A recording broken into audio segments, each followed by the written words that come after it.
Fives, the most misunderstood number on the Enneagram. Informed, compartmentalized, and neutral like the good old country of Switzerland, fives show up in this world as stoic, private, sometimes aloof individuals. But they're always watching, always absorbing, trying to gain a better understanding of this overwhelming world around them. But unlike most of us who stop at the first page of Google's search engine, fives can willingly lose themselves into this infinite realm of information, which makes returning to the world sometimes equally as overwhelming. This is a quick overview of Enneagram 5s today called The Observer, and though I'm just covering the basics, it wouldn't be an Enneagram conversation unless we also talked about growth. So be sure to stick around until the end of the video to hear the transformational growth path that the 5s need in order to help themselves overcome the overwhelm of their suffering.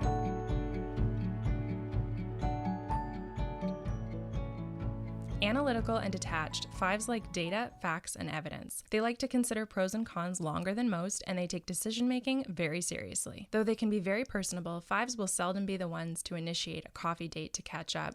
They'll likely duck out of parties early, and they need a few more days of solitude than most to recharge their battery. You see, 5s experience this world as overwhelming, especially what is required of them in order to fully engage in it, whether it's a relationship, a career, a hobby, or a household task. 5s are drained really easily, and in order to combat this, they default to a method to preserve their inner resources by becoming more of an observer rather than an active participant. They prefer to retreat physically and gather or hoard as much information and energy as possible in order to be prepared and knowledgeable. 5s occupy one of the 3 numbers in the head or brain triad, meaning this is their center of intelligence. So the way in which they filter the world and experience it is first done through their brain. In fact, 5s don't trust emotions. They see themselves as rational and feelings-focused people as irrational.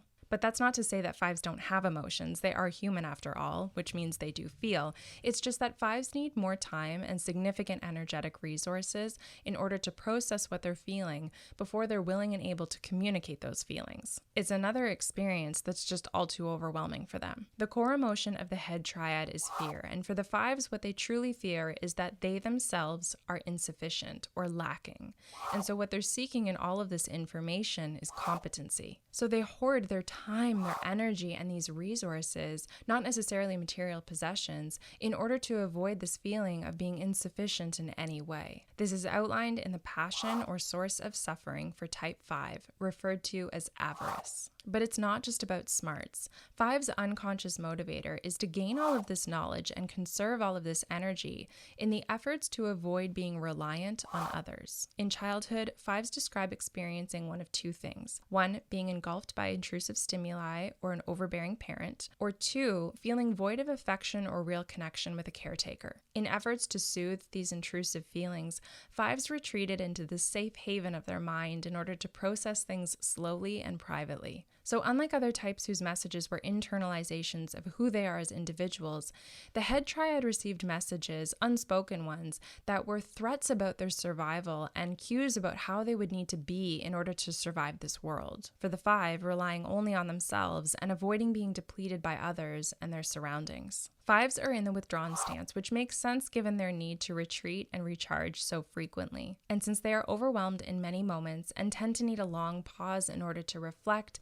and process and make sense of their own experiences, when it comes to their relationship to time, 5s find themselves in the past category. And when they do get around to returning to Earth, 5s prefer a communication style that is analytical and orderly. If this made sense and filled in some blanks for you as a 5, or gave you some information to follow up on before you confirm you're a type 5, or maybe it allows you to appreciate the quiet, thoughtfully processing 5 in your life, please take a second to click the like button and subscribe to the channel.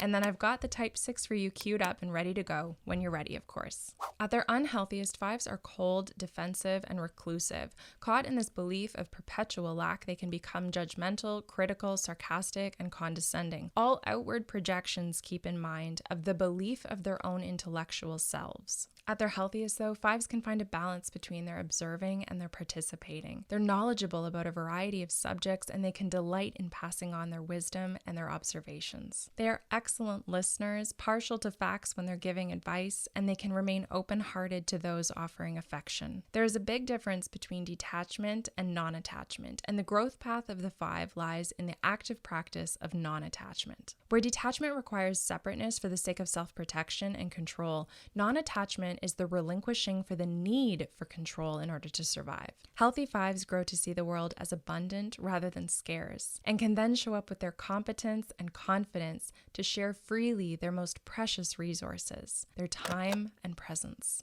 Thanks for watching. Here comes the 6.